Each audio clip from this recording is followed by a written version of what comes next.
Hey, this is Karen Q, and you're watching AMBY.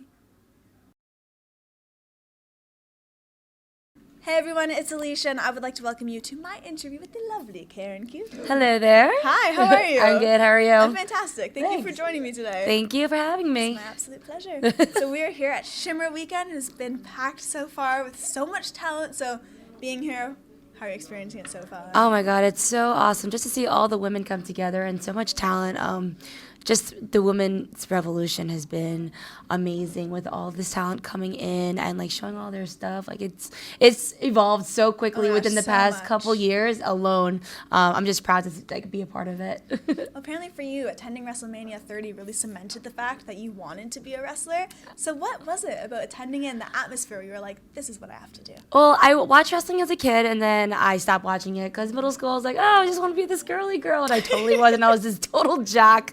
And then I just watched wrestling, and I just turned the channel, and I found wrestling on TV, and I was like, wow, like I haven't seen this in a long time, and I kind of like got interested in watching it again.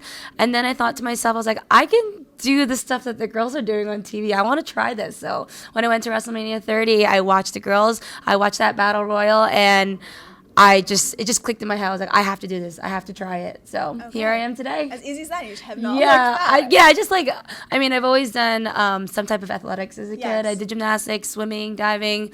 I did tennis. I did volleyball. I did like almost everything I could possibly think of. So it was just something that was fresh and new, and I knew that my gymnastics background could probably be an advantage to learning all the skills in wrestling. So it definitely came in handy when you got in the ring. You're like, oh, absolutely, exactly. I remember my first time going into the ring, and they're like, "All right, show us some rolls." I was like, this is easy. I've been doing rolls since I'm 5 years old. Yeah. So wrestling came really natural to me as far as pro wrestling, and I just grew to love it. You had mentioned a bunch of sports there. So do you ever revisit any of those, or have you just not looked back? I definitely do like to flip around. Like once a gymnast, always a gymnast. Like I can't. I used to work at a gymnastics facility, and they have this tumble track and trampoline and a big pit. So I can't help myself. I just have to flip on it every single time. And then afterwards, I'm like, that was a bad idea. My body is really sore. My body can't do the things that it used to be able to do when I was 12 years old. So, but I definitely love gymnastics and volleyball as well. So. You recently kicked some total butt over in the Ring of Honor Women of Honor tournament. Thank you. So I mean, a little bit of butt, but I tried my best. What was the experience like being a part of that? Because that was such a revolutionary thing for that company. I mean, being a part of Women of Honor in general was such a huge step in my career, and to be a part of the tournament, their first ever Women of Honor tournament, it was just an amazing experience. To be even considered to be in the tournament was such an honor to me, and I think that being like having the champion now as Sumi, having an Asian to be a champion, it's just a wonderful thing to see. And you actually speak Mandarin fluently? Kind of. I speak more Cantonese, but I do speak Mandarin. I speak Cantonese and English, of course.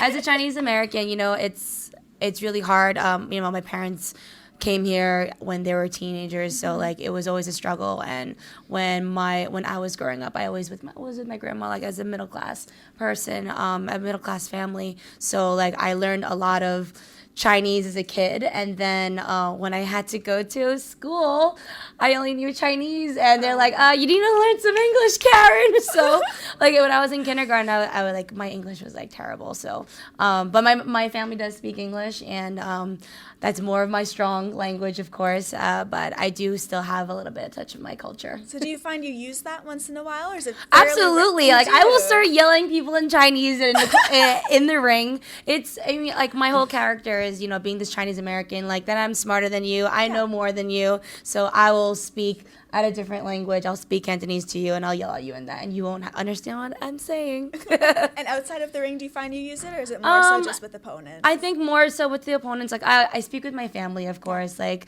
if you check out my Instagram, I sometimes post with my grandma, and it's just really funny. Just feel like she teaches me Chinese and I teach her English. So that's probably the most time I get to really use my language and speak Chinese. But I really like I wish I learned a little bit more, but it's just like so hard nowadays to just be able to do everything, Yeah, of you know, course. and being a wrestler here, you have to be a master at everything. So that's my goal, to be able to speak different languages and be master in the ring as well. That's awesome. Thank you. You're welcome. Well, I have a tweet here that I'd love to hear a little bit more about. Sure. And you said, props to people who commute using public transportation in awful weather. My little my little hands can't hold an umbrella and coffee at the same time. Hashtag first world problem. Yeah, seriously. I live in Bayside, New York, which is like in Queens, and it's mainly a suburban area. So I had to meet my friend in the city, and she lives in Manhattan. So I took the LUR, the Long Island Railroad, and I parked my car close to the train, and it was raining really bad, and I just had woken up, so I had to meet her for brunch, and I was in a rush. So I had this coffee, had this umbrella, and the wind was like blowing the umbrella. You know when the umbrella just folds the opposite direction? Yeah. And I was like, no!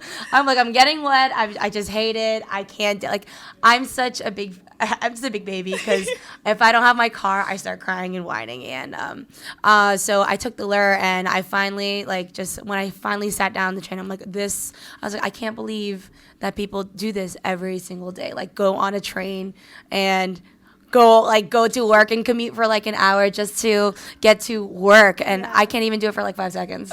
I'm such a baby. Hashtag first world problems.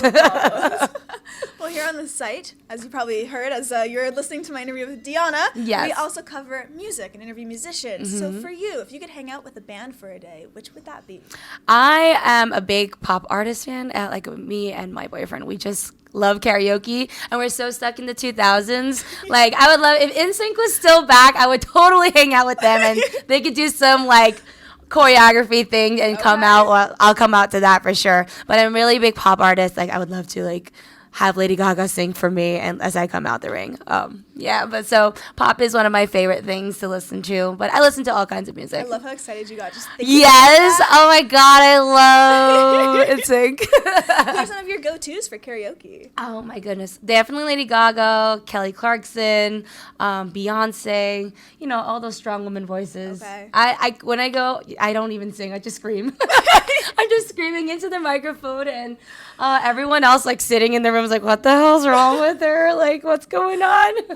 On the car ride down from Toronto to Illinois for this weekend, definitely had some Since You've Been Gone on. Absolutely. Such a good tune.